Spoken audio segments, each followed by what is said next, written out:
नमस्कार। आज तारीख 21 मई दिन बुधवार। आप सुन रहे हैं द लेंस का news podcast the lens round up और मैं हूं आपके साथ अमनदीप। चलिए खबरों की करते हैं शुरुआत।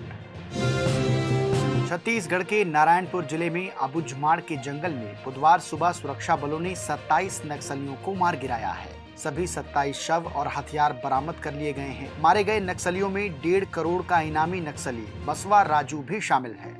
वहीं फायरिंग में डीआरजी डिस्ट्रिक्ट गार्ड का एक जवान शहीद हो गया। दंतेवाड़ा, नारायणपुर और बीजापुर जिले की सरहद पर मुठभेड़ चल रही है। पुलिस को सूचना मिली थी कि अबुझमाड़ के बोटेर में नक्सलियों का पोलित ब्यूरो सदस्य और नक्सल संगठन का महासचिव बसवा राजू मौजूद है। इसी आधार पर फोर्स को रवाना किया गया। चीन, पाकिस्तान और अफगानिस्तान के विदेश मंत्रियों की बुधवार को बीजिंग में हुई बैठक में चीन पाकिस्तान इकोनॉमिक कॉरिडोर का अफगानिस्तान तक विस्तार करने पर सहमति बनी है। पाकिस्तान के फॉरेन ऑफिस ने सोशल मीडिया पर इसकी जानकारी दी। चीन के शिजियांग से पाकिस्तान के बलूचिस्तान में ग्वादर पोर्ट तक बनने वाला ये कॉरिडोर अफगानिस्तान तक जाएगा। पाकिस्तान में प्रदर्शनकारियों ने मंगलवार को सिंध के गृह मंत्री जियाउल हसन लंजर का घर जला दिया। प्रदर्शनकारियों ने घर की सुरक्षा में तैनात गार्ड्स को भी पीटा। रिपोर्ट्स के मुताबिक सिंध के नौशेहरो फिरोज जिले में मंगलवार को पुलिस और एक राष्ट्रवादी संगठन के कार्यकर्ताओं के बीच झड़प हो गई थी। इसमें कम से कम 2 लोगों की मौत हुई है। इसके अलावा दोनों तरफ के कई लोग घायल हुए हैं। इजराइल के आयरन डोम की तरह अमेरिका भी खुद का डिफेंस सिस्टम गोल्डन डोम बनाने जा रहा है। अमेरिकी राष्ट्रपति डोनाल्ड ट्रंप ने मंगलवार को इसका ऐलान करते हुए कहा कि इसके लिए एक डिजाइन भी चुन लिया गया है। ट्रंप ने कहा कि गोल्डन डोम उनके कार्यकाल के आखिर तक चालू हो जाएगा।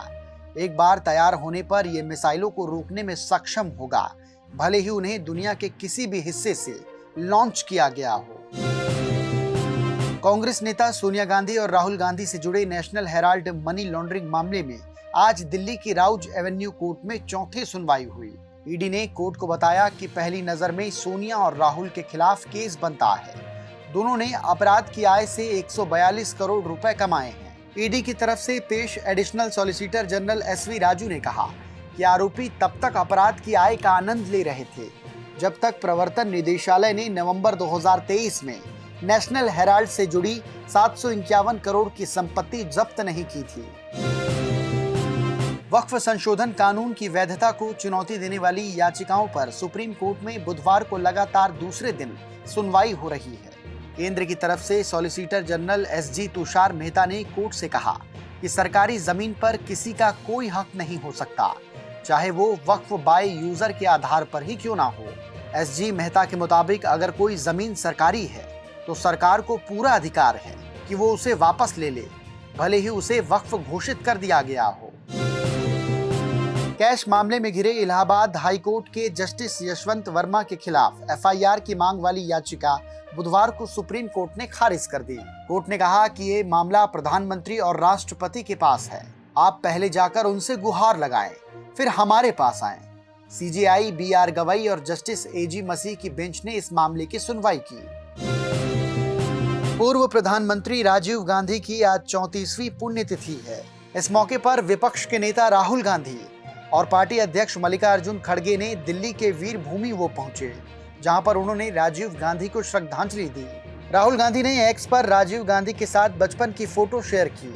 उन्होंने लिखा कि आपकी यादें हर कदम पर मेरा मार्गदर्शन करती हैं। आपके अधूरे सपनों को साकार करना ही मेरा संकल्प है।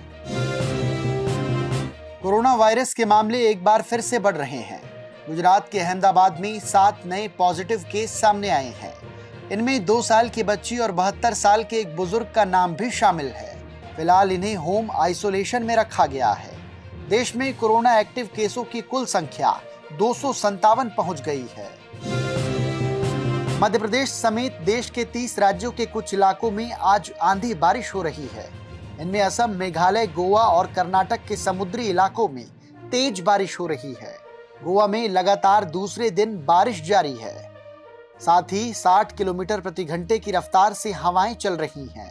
बीते 24 घंटे में उत्तर गोवा के परनेम में 207 mm से ज्यादा बारिश हुई। अब खबर जरा हटके। वैज्ञानिकों ने हाल ही में एक नई सामग्री की खोज की है, सुपर कंडक्टर, जो कमरे के तापमान पर बिजली बिना किसी रुकावट के प्रवाहित कर सकती है। ये खोज ऊर्जा के क्षेत्र में क्रांतिकारी बदलाव ला सकती है, जिससे पावर ग्रिड और इलेक्ट्रिक वाहनों की दक्षता कई गुना बढ़ सकती है। शोधकर्ताओं का कहना है कि ये तकनीक निकट भविष्य में बड़े पैमाने पर लागू की जा सकती है। हालांकि इसे स्थिर और व्यवहारिक बनाने के लिए अभी और अनुसंधान की आवश्यकता है। यह विकास हरित ऊर्जा को सस्ता और अधिक सुलभ बनाने की दिशा में एक महत्वपूर्ण कदम है। इसी के साथ हमारे इस पॉडकास्ट में फिलहाल के लिए इतना ही। कल फिर होगी आपसे मुलाकात। अभी दीजिए आज्ञा। नमस्कार।